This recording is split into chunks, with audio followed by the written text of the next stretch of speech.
Hello, my name is Debbie Egan, Superintendent at Lane ESD. The data project has been instrumental in our school improvement work. Specific to Lane ESD, we have developed the Effective School Practices Network in collaboration with the University of Oregon. The work is research-based and has districts self-assess their level of implementation of these evidence-based practices. The work includes school and district practices as well as district policies. The policies assist the districts and their schools with implementing practices, while the practices influence the policies in their implementation. With the guidance of the Oregon Data Project, we are aware of the many initiatives available to schools. The project helped take the effective practices and make them user-friendly. Our effective school practices include data teaming, positive behavior and instructional support, PBIS, response to intervention, RTI, effective behavior and instructional support systems, EBISS, and coaching. The framework for effective school practices includes 14 features necessary for behavior and academic support. The first of the 14 features is assuring that you have effective and efficient foundation practices. This means that you need to make sure that you have an evidence-based curriculum based on your state standards. That curriculum then needs to be delivered with unambiguous instruction or precision teaching. If we don't use the curriculum as it is designed, many times we will have gaps in the students' learning. We need to assure that there's adequate intensity for those students who need extra help within the curriculum and those who can be accelerated. Also, we need to assure that we have systems of positive feedback. As we know, there's a ratio of 4:1 positive feedback for students as they progress through their work. We need to assure that they are at a level of work that can afford them this level of positive feedback. Systems for timely error correction.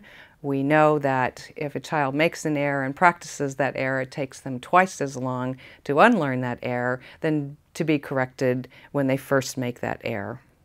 Another component is universal screening. We need to assure that we collect information at least 2 to 4 times a year in all the areas, in behavior support, in literacy, and in math.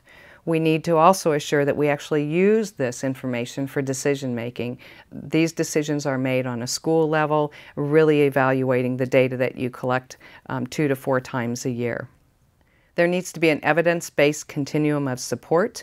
This is where we often refer to response to instruction, or RTI. We need targeted supports for those students who are at risk, and we also need intensive individualized supports for those students who have significant needs, be it in the area of behavior, literacy, or math. Also, early intervention is of utmost importance, so to make sure that you have a protocol, that we have early intervention as we see students who look as though they may be at risk or we see need intensive individualized support. This can all be done through progress monitoring. That's a collection of data that you take to really monitor students' progress. This is where data teams really come into play. If you have regular data team meetings, you'll be able to look at the data regularly and look at the progress of those students and make adaptations as needed. The last piece in these 14 features is making sure that you have fidelity monitoring. Did we do what we said we were going to do, and really look at whether that had an effect on the student? And how are you going to use that for decision making in the future? These are the 14 features that are for implementation within your school. Also, as part of the work, we realized that a district has the responsibility for certain elements of district organization. These include a coherent district policy framework. So can the faculty and the staff in your district be able to define the 5 most highly valued areas of focus for your district? Often this revolves around your continuous improvement plan. What are the areas that you are working on? It also needs to consider what is the process for new innovations and how do you determine whether you're going to adopt new interventions, such as response to instruction. What are the specific district level expectations for adopting this innovation and how will they be defined and how will you measure them? Evaluation capacity for school in the district. You need to assure that all of the buildings in your district have the ability and the support to assure that they can have universal screening at least 2 to 4 times a year. They have a way to progress monitor those students at risk, that they have a reporting framework for updating the board and the district administration at least twice a year, and that they are assuring that their evaluations reflect state standards. Also in recruitment and hiring, we want to make sure that we recruit and hire people who have a background in these 14 features. If they do not have a background in these 14 features, we want to make sure that we have staff orientation and annual faculty orientation around these innovations that are important to our districts. Professional development efforts need to be coordinated. School professional development plans are organized around district initiatives and the RTI framework. We want to assure that what the district needs and what they need for each individual school is part of their professional development. Coaching, we know, is of utmost importance.